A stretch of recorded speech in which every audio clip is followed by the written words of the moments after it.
Please subscribe my channel and don't forget to press bell icon to get notification about all new videos. Thank you. अस्सलाम वालेकुम students, welcome to MS physics. आज का हमारा topic है projectile motion. कि हम projectile motion का concept समझेंगे, उसके बाद मैं डेफिनेशन बताऊंगा। फिर मुख्तलिफ़ केसेस हैं कि जब आप हाइट से किसी प्रोजेक्टाइल को फेंक रहे हैं या आप सरफेस या ग्राउंड से किसी प्रोजेक्टाइल को फेंक रहे हैं, अगर किसी बॉडी को प्रोजेक्ट कर रहे हैं तब कौन उसकी वेलोसिटी क्या होगी, फिर उसका डिस्टेंस क्या होगा, डिस्टेंस या वेलोसिटी वगैरह हम कैसे कैलकुलेट कर सकते हैं। सबसे पहले हम समझ लेते हैं कि प्रोजेक्टाइल मोशन क्या है। तो लेट्स से एक फुटबॉलर ग्राउंड से बॉल को किक लगाए और वो बॉल जाकर कहीं दूर गिरेगी। इस टाइप की मोशन देखें, ये किस डायरेक्शन में है ये मोशन। अगर हम इसको थोड़ा सा समझें तो प्रोजेक्टाइल मोशन को तो देखें, ये अगर ये एक्स एक्सिस है, ये वाई एक्सिस है। अगर हम इसको ओरिजिन से कंसीडर कर लें तो ये ओरिजिन से कुछ मोशन इसकी एक्स डायरेक्शन में है अफेक्ट, और कोई अफेक्ट इसका वाई डायरेक्शन में है। सेम टाइम पे ये मोशन एक्स डायरेक्शन में भी है, सेम टाइम पे ये मोशन वाई डायरेक्शन में भी है। तो इस टाइप की मोशन को हम प्रोजेक्टाइल मोशन का नाम देते हैं। तो अगर हम स्टार्ट में फुटबॉलर बॉल को किक लगाए और उसके बाद वो बॉलर उस पर कोई फोर्स नहीं लगा रहा होता, कोई एक्सटर्नल एजेंसी नहीं होती जो उस फुटबॉल पर फोर्स लगा रही हो, तो वो उस वक़्त फुटबॉल पर लगने वाली मोशन के दौरान लगने वाली सिर्फ एक फ़ोर्स होती है और उसको हम ग्रेविटी की फ़ोर्स कहते हैं, F G.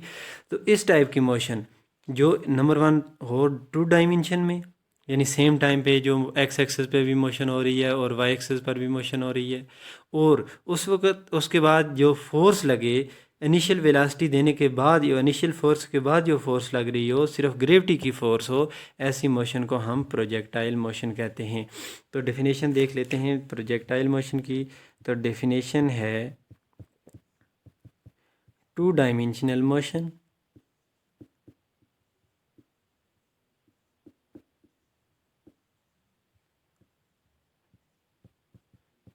motion under constant acceleration due to gravity is called projectile motion. जो टू डायमेंशनल मोशन जो ग्रेविटी के अंडर हो रही हो, ऐसी टू डायमेंशनल मोशन का नाम प्रोजेक्टाइल मोशन है।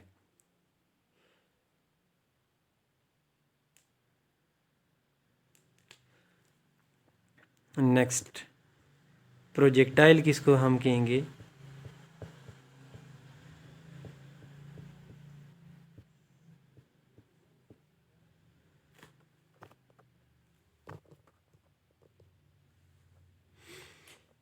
Projectile is an object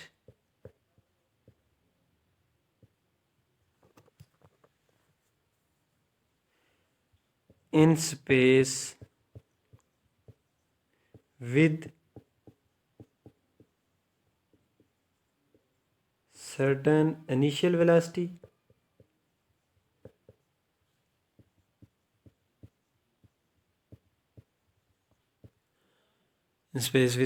initial velocity and then allowed to move under action of gravity।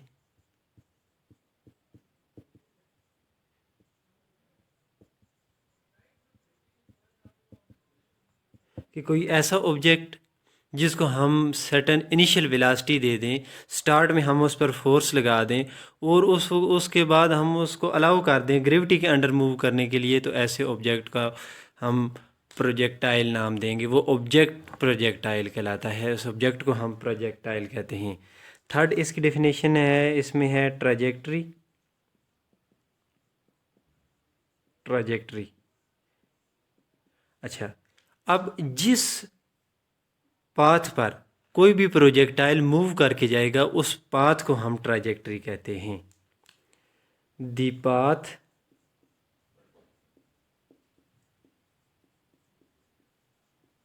followed by projectile is called trajectory। For example, ये जो स्टार्ट में मैंने एग्जांपल दी थी कि एक फुटबॉलर जब फुटबॉल को किक लगाएगा तो वो इस पाथ पर, किसी पाथ पर मूव करके दूसरे पॉइंट तक जाएगी। तो जिस पाथ पर प्रोजेक्टाइल मूव कर रहा है इस पाथ को हम ट्राजेक्टरी का नाम देंगे।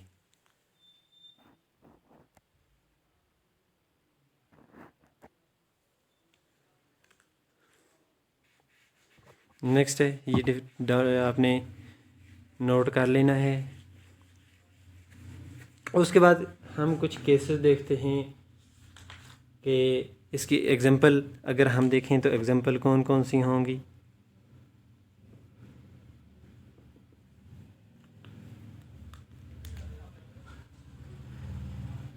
पहली जो अभी मैंने दी थी एग्जांपल स्टार्ट में, फुटबॉल किक्ड बाय प्लेयर। फिर इसकी दूसरी एग्जांपल हो सकती है बॉल थ्रोन बाय क्रिकेटर। और उसके बाद हो सकती है मिसाइल।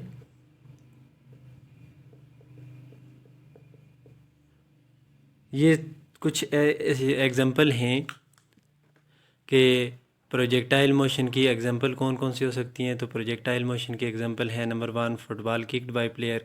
जब प्लेयर फुटबॉल को किक लगाए, तो जब प्लेयर फुटबॉल को किक लगाता है उसके बाद सिर्फ उस पर कोई और फोर्स नहीं लग रही होती है, वो सिर्फ ग्रेविटी के अंडर मूव करता है। तो इस टाइप की जो मोशन होगी, इस मोशन को हम प्रोजेक्टाइल मोशन का नाम देते हैं। नेक्स्ट है एक्सप्लेनेशन में। तो एक्सप्लेनेशन अगर देखे जाए तो एक्सप्लेनेशन में दो केसेस हैं। केस नंबर 1 है हमारे पास के केस नंबर 1 है projectile thrown from certain height. कि कुछ हाइट से हम अगर किसी प्रोजेक्टाइल को, किसी ऑब्जेक्ट को थ्रो करें तो क्या होगा।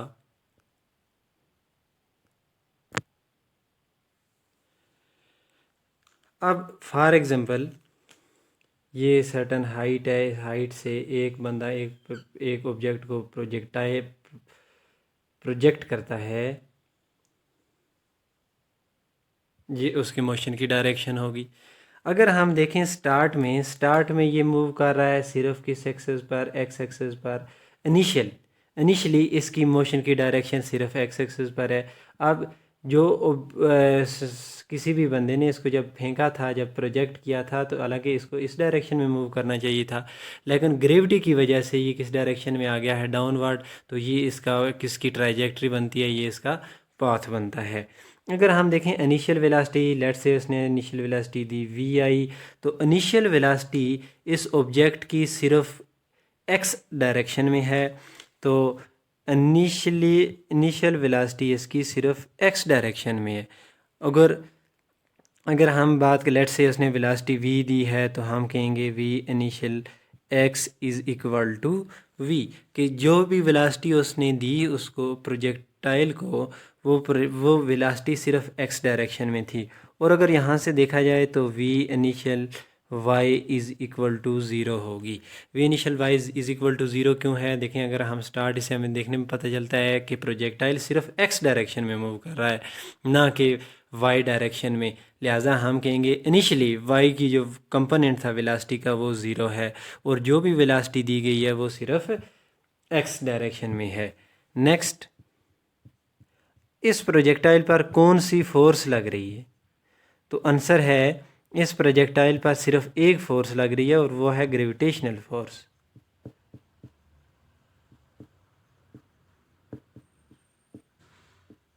और ग्रेविटेशनल फोर्स की डायरेक्शन कहाँ होती है? ग्रेविटेशनल फोर्स की डायरेक्शन डाउनवर्ड होती है। तो ग्रेविटेशनल फोर्स इस ऑब्जेक्ट को डाउनवर्ड डायरेक्शन में अट्रैक्ट करने की कोशिश करेगी, अर्थ अट्रैक्ट करने की कोशिश करेगी। इसी वजह से ये जो ऑब्जेक्ट जिसको स्ट्रेट डायरेक्शन में जाना चाहिए था, ये स्ट्रेट मूव नहीं करता बल्कि डाउनवर्ड डायरेक्शन में आ जाता है। लेकिन उसके बाद अगर हम देखें इनिशली तो ये सिर्फ एक्स डायरेक्शन में मूव कर रहा था। अगर किसी पॉइंट पर हम देखें तो ये सिर्फ एक्स डायरेक्शन में मूव नहीं कर रहा। तो इसका वेलोसिटी का एक कंपोनेंट एक्स डायरेक्शन में भी है और एक कंपोनेंट वाई डायरेक्शन में भी है।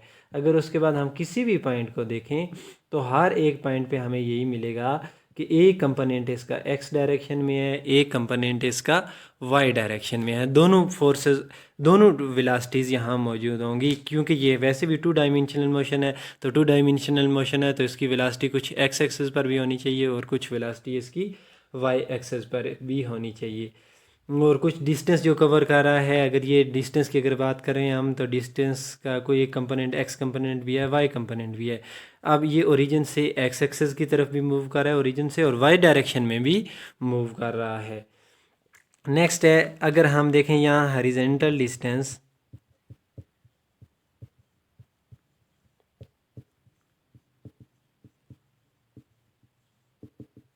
अच्छा जी, अब हमने अभी स्टार्ट में ये बात की थी, इस पर लगने वाली जो फोर्स है वो सिर्फ ग्रेविटेशनल फोर्स है। ग्रेविटी के अलावा इस पर कोई भी फोर्स, दूसरी फोर्स एक्ट नहीं कर रही।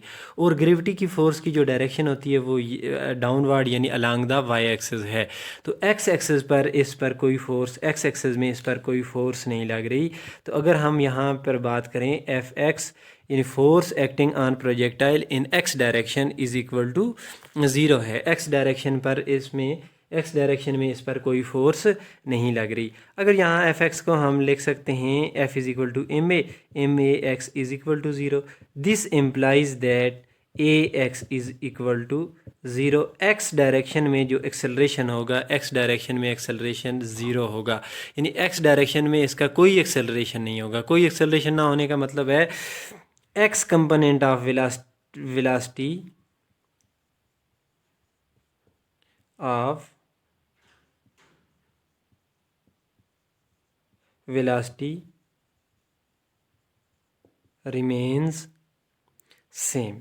एक्स कंपोनेंट सेम रहेगा क्योंकि वेलोसिटी उस वक्त चेंज होती है जब कोई फोर्स लगे। अभी हमने कहा कि एक्स डायरेक्शन में कोई फोर्स नहीं लग रही। अगर एक्स डायरेक्शन में कोई फोर्स नहीं लग रही तो एक्स डायरेक्शन में वेलोसिटी पर कोई फ़र्क नहीं पड़ेगा, वेलोसिटी एक्स डायरेक्शन में सेम रहेगी।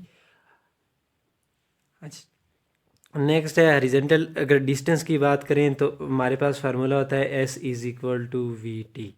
हॉरिजॉन्टल जो डिस्टेंस है उसको हम शो करते हैं एक्स से, एक्स एस भी डिस्टेंस है, एक्स भी डिस्टेंस है। आप इसको एफ एस एक्स भी लिख सकते हैं, यानी डिस्टेंस इन एक्स डायरेक्शन, या सिंपल एक्स लिखते हैं, इससे भी कोई फ़र्क नहीं पड़ता। ये एक रिप्रेजेंटेशन है। अगर हमने यहाँ पे चूँकि स्पेसिफाई कर दिया है, हम सिर्फ हॉरिजॉन्टल डिस्टेंस को देखना चाहते हैं, तो हॉरिजॉन्टल डिस्टेंस के लिए हम यहाँ पर एक्स लिखेंगे। तो horizontal distance is equal to v x multiplied by t. Horizontal distance is equal to velocity in x direction multiplied by time. ये इसकी हॉरिजॉन्टल, इसका हॉरिजॉन्टल डिस्टेंस आ जाएगा। ये चीज़ आपने नोट कर लेनी है।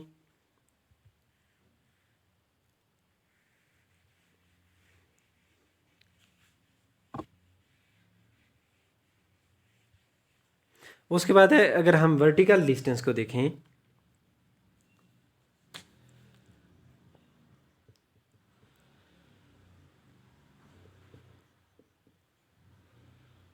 वर्टिकल डिस्टेंस कि इसने वर्टिकल डिस्टेंस कितना कवर किया। वर्टिकल डिस्टेंस मीन ये वाला डिस्टेंस इसका कितना बनेगा, जबकि हॉरिजॉन्टल डिस्टेंस मीन जहाँ से प्रोजेक्ट किया था इसके, इससे एक्स एक्सिस पर इसका डिस्टेंस कितना था।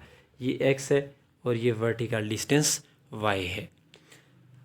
वर्टिकल डिस्टेंस के लिए ये motion along the y axis, vertical distance या वाई एक्सिस, अब वाई एक्सेस के केस में हमारे पास फोर्स लग रही है इस पर, और वो फोर्स है ग्रेविटेशनल फोर्स। अगर ग्रेविटेशनल फोर्स लग रही है तो ये ज़ीरो नहीं होगा, हमारे पास कुछ ना कुछ यहाँ पर एक्सेलरेशन मौजूद होगा, एक्सेलरेशन होगा। तीसरे नेक्स्ट उसके बाद क्योंकि ये इसकी मोशन है डाउनवर्ड डायरेक्शन में, मोशन डाउनवर्ड डायरेक्शन में है, यहाँ पर फिग से हमें देख सकते हैं हम मोशन in downward direction।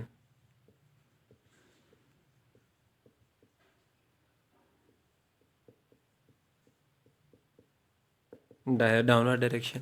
अब अगर डाउनवर्ड कोई ऑब्जेक्ट डाउनवर्ड मूव कर रहा है, डाउनवर्ड मूव करते हुए ऑब्जेक्ट की वेलोसिटी इंक्रीज करती है, और अगर वेलोसिटी की मैग्नीट्यूड इंक्रीज कर रही हो तब एक्सेलरेशन हमारे पास पॉजिटिव है। एक तो ये फ्रीली फॉलिंग का केस है, लिहाजा एक ही जगह हम जी लिखेंगे, दूसरे नंबर पर ये पॉजिटिव जी आएगा क्योंकि डाउनवर्ड डायरेक्शन में मोशन है। नेक्स्ट है यूजिंग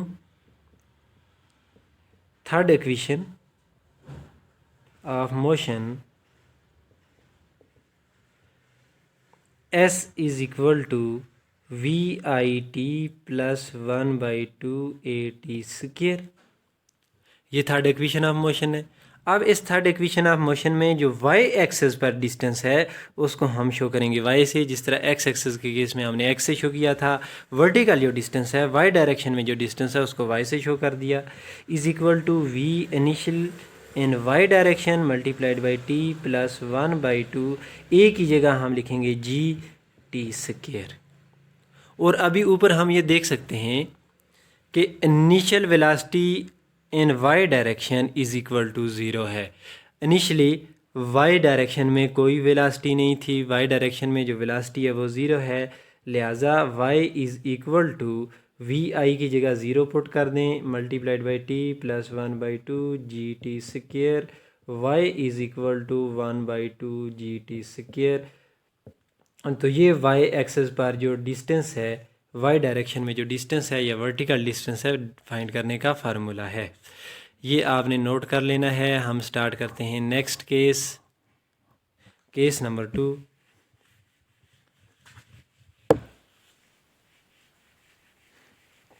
और केस नंबर 2 है व्हेन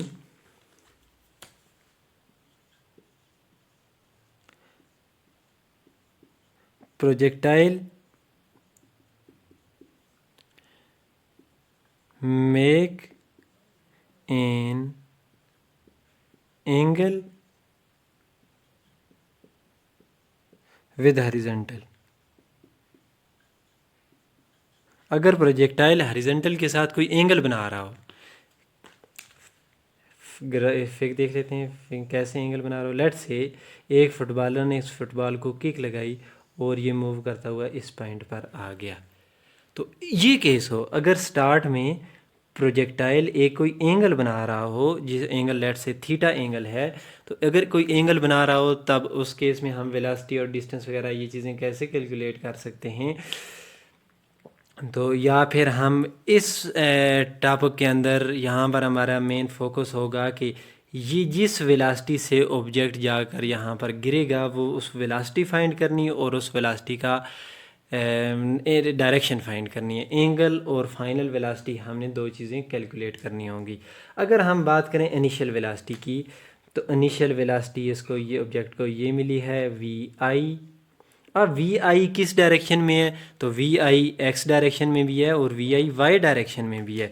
तो अगर हम वाई एक्सेस को ड्रा करें तो ये हमारे पास बनता है वाई एक्सेस, ये हमारे पास है एक्स एक्सेस। और वेलोसिटी के अगर इनिशियल वेलोसिटी की भी बात की जाए तो इनिशियल वेलोसिटी का एक कंपोनेंट एक्स पर भी होगा, एक कंपोनेंट वाई पर भी होगा। सेकंड चैप्टर से आप के लेक्चर से आप देख सकते हैं कि हम इनके जो कंपोनेंट हैं किसी भी वेक्टर के कंपोनेंट कैसे फाइंड कर सकते हैं। तो ये इसका होगा हमारे पास y कंपोनेंट, और x कंपोनेंट है v i cos of theta, y component है v i sine of theta. ये दो इनिशियल कंपोनेंट होंगे। उसके बाद अगर किसी भी पॉइंट पर हम यहाँ पर देखें तो इसका कोई एक x कंपोनेंट होगा, एक y कंपोनेंट होगा। किसी और पॉइंट पर हम देख लें तो अगर ये वेलोसिटी है, वेलोसिटी का एक x कंपोनेंट होगा एक वाई कंपोनेंट होगा। और अगर फाइनल पॉइंट पर भी देखा जाए, फाइनल पॉइंट पर भी एक एक्स कंपोनेंट होगा और एक वाई कंपोनेंट, दोनों कंपोनेंट होंगे। लेकिन अगर इसके हाईएस्ट पॉइंट को देखें हम, यहाँ हाईएस्ट पॉइंट पर ऑब्जेक्ट सिर्फ एक्स डायरेक्शन में मूव कर रहा है। एट हाईएस्ट पॉइंट जो वेलोसिटी का कंपोनेंट वो सिर्फ एक्स होगा, और हाईएस्ट पॉइंट पर वेलोसिटी का वाई कंपोनेंट ज़ीरो है। हम देख सकते हैं हाईएस्ट पॉइंट पर जो ऑब्जेक्ट की मोशन है वो सिर्फ एक्स डायरेक्शन में होती है। अब यहाँ पर चूँकि हमने फाइनल वेलोसिटी फाइंड करनी है, तो हम पहला पॉइंट है इसका velocity in x direction. X direction में कितनी वेलोसिटी होगी। अच्छा, अभी स्टार्ट में मैंने ये चीज़ कही थी कि एक्स डायरेक्शन में प्रोजेक्टाइल पर कोई मोशन फोर्स नहीं लग रही होती। अगर कोई फोर्स नहीं लग रही है तो एक्स डायरेक्शन में जो एक्सेलरेशन है वो एक्सेलरेशन भी ज़ीरो होगा। अब acceleration zero mean x direction की जो वेलोसिटी होगी वो वेलोसिटी कांस्टेंट होगी। एक्सेलरेशन ज़ीरो का यही मतलब है कि वेलोसिटी कांस्टेंट है, वेलोसिटी चेंज नहीं हो रही। एक्सेलरेशन दो केसेस में ज़ीरो हो सकता है, अगर कोई ऑब्जेक्ट रेस्ट पर है या उसकी वेलोसिटी कांस्टेंट है।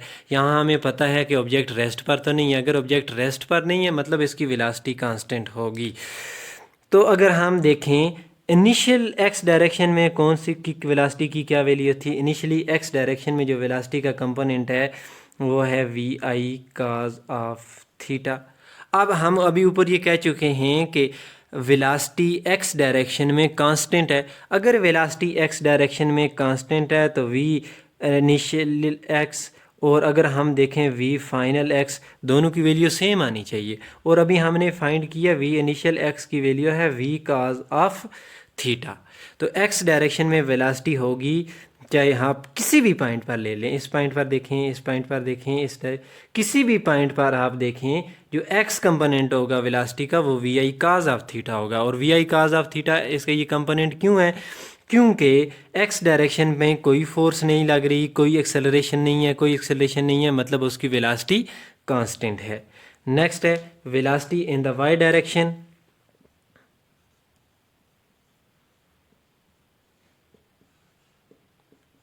वाई डायरेक्शन, अच्छा वाई डायरेक्शन में हमारे पास कांस्टेंटली एक फोर्स लग रही है, ग्रेविटेशनल फोर्स, लिहाजा वाई कंपोनेंट वेलोसिटी का कांस्टेंट नहीं होगा।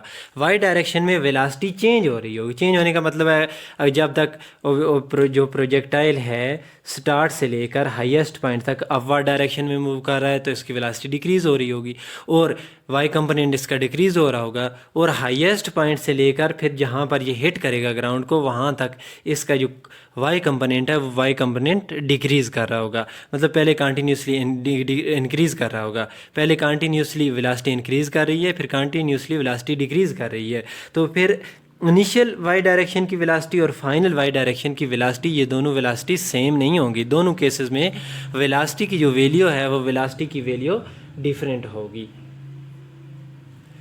अगर हम बात करें वी इनिशियल वाई का, तो वी इनिशियल वाई है v i sine of theta, जैसे कि हम फिग से देख सकते हैं। फाइनल वेलोसिटी को फाइंड करने के लिए हम यूज़ करते हैं Newton first equation of motion. Newton first equation, और न्यूटन फर्स्ट इक्वेशन है v f is equal to v i plus a T.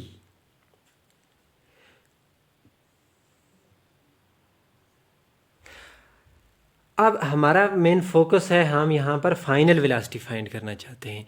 और जब फाइनल वेलोसिटी फाइंड कर रहे हैं तो ऑब्जेक्ट जो इनिशियल वेलोसिटी के लिहाज से हम फाइनल वेलोसिटी फाइंड करना चाहते हैं, तो एक्सेलरेशन, चूँकि ऑब्जेक्ट अपवर्ड डायरेक्शन में जा रहा है तो एक्सेलरेशन की जगह माइनस जी लेंगे हम।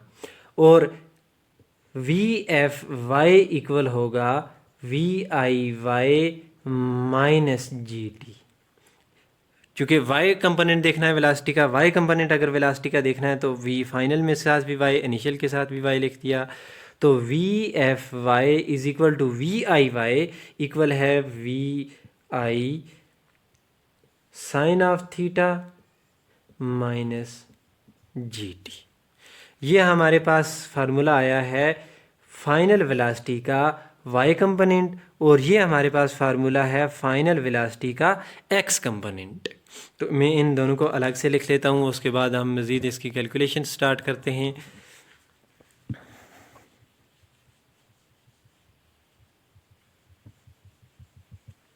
तो v f x is equal to v i cos of theta और v f y is equal to v i sine of theta minus g t. ये दोनों इक्वेशन मैंने लिख ली हैं, और उसके बाद फिर मैं इन बाकियों को रेज कर लेता हूँ। आपने ये नोट कर लिया होगा। अब फाइनल वेलोसिटी का एक्स और वाई दोनों कंपोनेंट हमारे पास मौजूद हैं।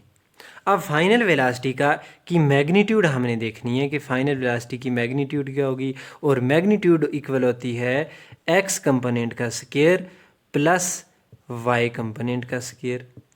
क्योंकि हम बात कर रहे हैं यहाँ फाइनल वेलोसिटी की, तो final component of in x direction x component, final velocity का वाई डायरेक्शन में कंपोनेंट, इन दोनों का स्क्वायर। वी एफ एक्स का स्क्वायर, वी एफ एक्स की जगह हम लिख सकते हैं v i cos of theta whole square plus v f y की जगह हम लिख सकते हैं v i sine of theta minus g t का होल स्क्वायर।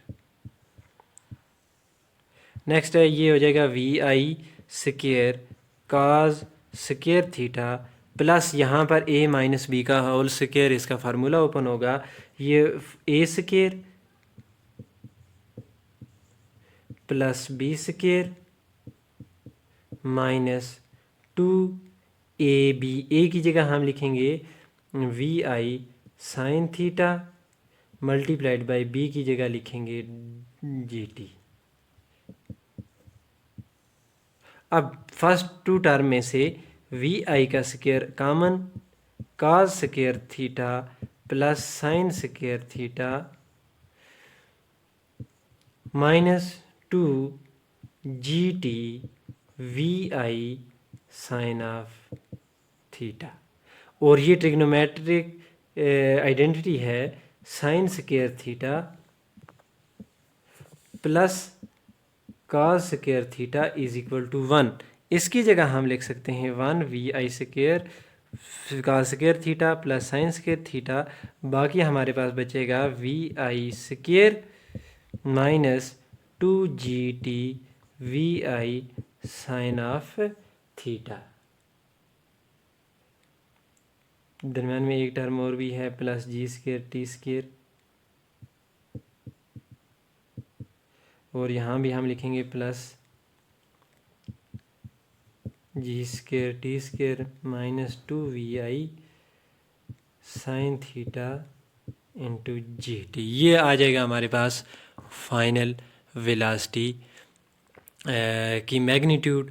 ये आपने नोट कर लेनी है, और उसके बाद हम फाइनल वेलोसिटी की डायरेक्शन देखेंगे कि डायरेक्शन कैसे फाइंड करेंगे कि कौन सी डायरेक्शन होगी। डायरेक्शन मीन नंबर 2, अब हमारा मकसद है फाइनल वेलोसिटी की डायरेक्शन कैलकुलेट करना, और डायरेक्शन का मतलब होता है हमें थीटा की वैल्यू कैलकुलेट करना, और थीटा इज इक्वल टू होता है tan inverse of y component divided by x component. आपने जिस क्वांटिटी की जिस वेक्टर की डायरेक्शन फाइंड करनी हो, उस वेक्टर का वाई कंपोनेंट डिवाइडेड बाय उसी वेक्टर का एक्स कंपोनेंट। तो थीटा इज इक्वल टू, यहाँ से हम देख सकते हैं कि वाई कंपोनेंट क्या होगा, tan inverse of y component क्या है वी एफ वाई, ये हो जाएगा हमारे पास v i sine theta minus g t divided by v i cos of theta, और ये वाला फार्मूला यूज़ करके हम फाइनल वेलोसिटी की डायरेक्शन फाइंड कर सकते हैं। आई होप ये वीडियो आपको अच्छी लगी होगी, आपको पसंद आई होगी, और नेक्स्ट वीडियो तक के लिए अल्लाह हाफिज़।